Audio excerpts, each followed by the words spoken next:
Vous écoutez Europe 1, il est 9h33, le journal des médias avec Thomas Joubert. Bonjour Thomas. À la une ce matin, Geneviève de Fontenay envisage de prendre sa retraite. 2 sondages sur les animateurs préférés des Français et les plus détestés. Et une nouvelle patronne pour France 5.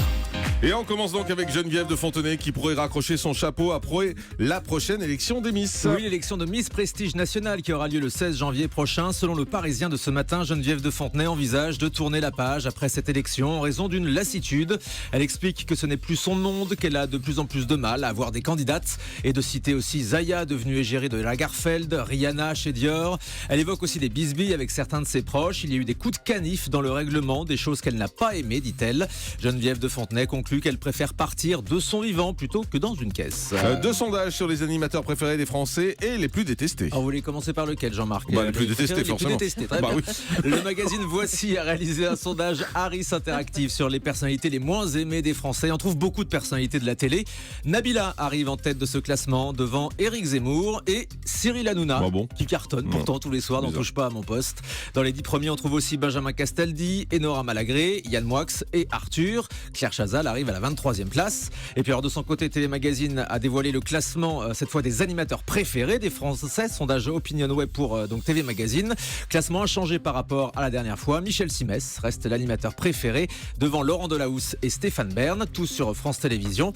Dans la suite du classement, on trouve Jean-Luc Reichmann qui sera avec nous dans un instant. Et puis la première femme, c'est Élise Lucet qui progresse de la 12e à la 7e place. Laurent Ruquier répond à François Fillon qui refuse de venir dans On n'est pas couché. L'ancien Premier ministre a fait savoir au mois de septembre qu'il ne voulait pas aller dans l'émission de Laurent Ruquier. Selon lui, les politiques n'ont pas leur place dans ce genre de talk-show. Invité hier du Petit Journal de Yann Barthès, Laurent Ruquier est revenu sur ce boycott. Monsieur Fillon, il n'a pas dû regarder l'émission où il en a mal parlé, parce que je ne comprendrais pas alors pourquoi, par exemple, François Bayrou, il vient régulièrement, il est très heureux quand il repart de l'émission, des ministres viennent, d'autres. Vraiment, c'est une émission pendant laquelle les politiques ont à peu près 50 minutes pour s'exprimer. C'est assez rare. Et je crois que vraiment, on leur a jamais demandé ni de danser, ni de se livrer à des sketchs, ni de chanter, ni de quoi que ce soit. Ils repartent après l'interview. Vous pensez qu'ils ont peur? Je pense que Monsieur Fillon, oui, il a peur, c'est tout. Canal+ récupère la Coupe de la Ligue de foot. La bataille des droits du foot fait rage après avoir perdu la première ligue anglaise. Canal a négocié les droits de la Coupe de la Ligue pour les 4 prochaines saisons. L'intégralité des matchs sera diffusée sur Canal+. France Télévisions conserve toutefois la diffusion des meilleures affiches à partir des 16e de finale. Le contrat s'est négocié à hauteur de 23,9 millions d'euros.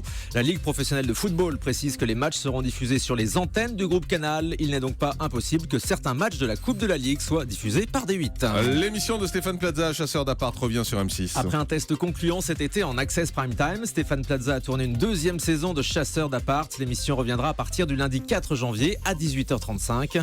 Dans ce programme, 3 agents immobiliers sont en compétition pour présenter des apparts à des clients en suivant les bons conseils de Stéphane Plaza. Et puis France 5 devra avoir une nouvelle directrice. Après le départ de Michel Field pour la direction de l'info de France Télé, France 5 n'avait plus de patron. Et bien selon Télérama, la place devrait revenir à Nathalie Darigrand, l'actuelle directrice de l'unité magazine de société de France 2.